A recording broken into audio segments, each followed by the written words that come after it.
স্বাগতম মমচিত্রে সুস্মিতা ইউটিউব চ্যানেলে। বেশ কয়েকদিন কাজের চাপ আর শরীরটা ভালো না থাকায় ভিডিও কিন্তু দিতে পারিনি।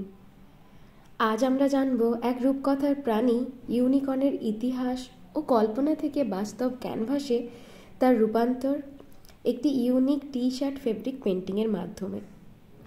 ইউনিকর্ন এক শিংযুক্ত ঘোড়ার মতো এক রহস্যময় প্রাণী। তার কপালে থাকে একটি লম্বা শিং এবং চুলে রংধনু রঙের ছোঁয়া।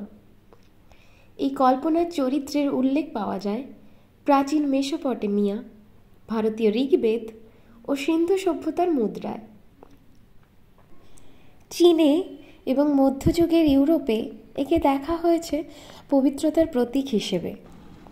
আজকের দিনে ইউনিকর্ন শুধু একটি গল্প নয়, এটি হয়ে উঠেছে কল্পনার রঙে আঁকা শিল্প। এই unique T shirt fabric painting তারই একটি রঙিন উদাহরণ। আমি ব্যবহার করেছি এখানে soft cotton T shirt, fabric colours, sketch আর রেনবো স্টাইল পেন্টিং। শুরু করি প্রথমে একটি ক্যানভাস এঁকে, যেটি সাদা রঙের ফেব্রিক দিয়ে বানানো। তারপর পেন্সিল দিয়ে হালকা স্কেচ করে নিই। এরপর ধীরে ধীরে চোখ, কপাল, শিঙে রং ভরতে থাকি।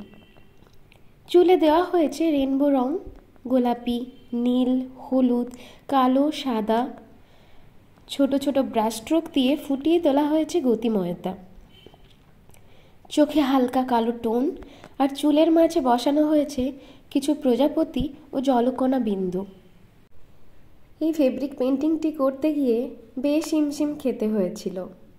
স্ট্রোকগুলি ভীষণ ধৈর্যের সঙ্গে দিতে হয়েছিল। নিজেই ভেবে উঠতে পারছিলাম না যে শেষ করতে পারবো কিনা সময়ের মধ্যে। পেন্টিংটি আসলে বানিয়েছিলাম আমার এক সহকর্মীর অনুরোধে, তার মেয়ের স্কুল প্রজেক্টের জন্যে। অবশেষে আমি কিন্তু সময় মতো দিতে পেরেছিলাম। এবার দেখো, টি শার্ট পেন্টিংয়ে অবশ্যই একটি পাতলা বার্নিশ লেয়ার দিতেই হবে, যাতে কিনা রং অনেক দিন পর্যন্ত একই রকমভাবে থাকে। এই ধরনের হ্যান্ড পেন্টেড টি শার্ট ধোয়ার সময় মনে রাখবেন ঠান্ডা জলে উল্টে দিয়ে হালকা হাতে ধুতে হবে। ইস্ত্রি করলেও কিন্তু উল্টো করে নেবেন, যাতে রং না নষ্ট হয়।